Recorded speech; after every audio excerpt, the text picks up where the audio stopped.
Idvano, a small land off the coast of Trench, holding 20 to 30 villages.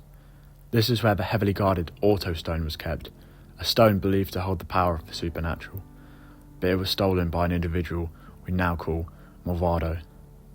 He enslaved the land, taking over different villages, creating counter-versions of himself to do the dirty work. We call them Nemicons.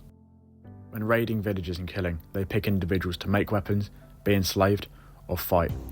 When my village was raided, I was picked to fight wearing the mask of Clancy, who was an ancient god during the Demi War.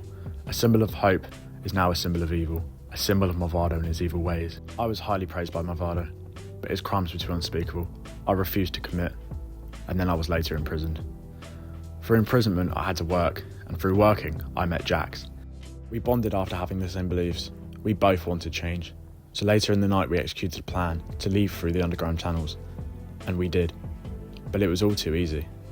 After escaping, we were hunted down by the Nemicons, but people had come to our aid, the Kairos, a group of non-believers that were banished to the outer regions once Malvado had become the ruler. He saw them as a threat. This is what we needed, a crew ready for battle. They took us in, and we taught them everything they needed to know about Malvado. The future seemed bright, but at this point, Malvado had got word of what we were doing. I knew this.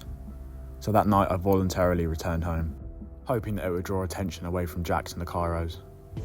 But when I returned home, my family was lined up, and then executed in front of me. This was my punishment. I was later imprisoned, plagued by survivor's guilt. But it wasn't long before the city walls were breached, and Jax and the Kairos had come back freeing Section 1 of the slaves. But at this point, I'd got word of Malavo's true intentions. He wanted to open up different realities and rule over them. I was freed and all seemed well, but Malvado came down from above and started killing everyone he could see. The Auto Stone was strapped to his chest. I took my opportunity, and I grabbed it, and then Jack. Then there was nothing but flashes of light. Darkness. Storms.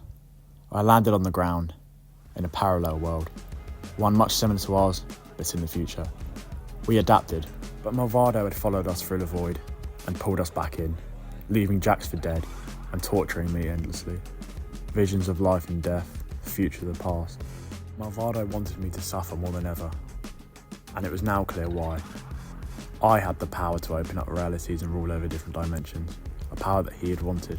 Through grabbing the stone, this power was unlocked. The power that Malvado had wanted to fill this quest was now mine, and mine alone. So I was now the biggest threat there could be. Only a descendant of Clancy can do this, and this explains why Malvado had me on such a tight leash and such high praise. I was the one that can bring balance. I broke free of the vortex, landing on the floor.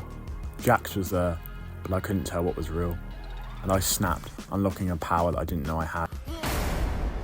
But I sense that Jack is alive. We will put an end to all of this. I am the vessel, a symbol of hope.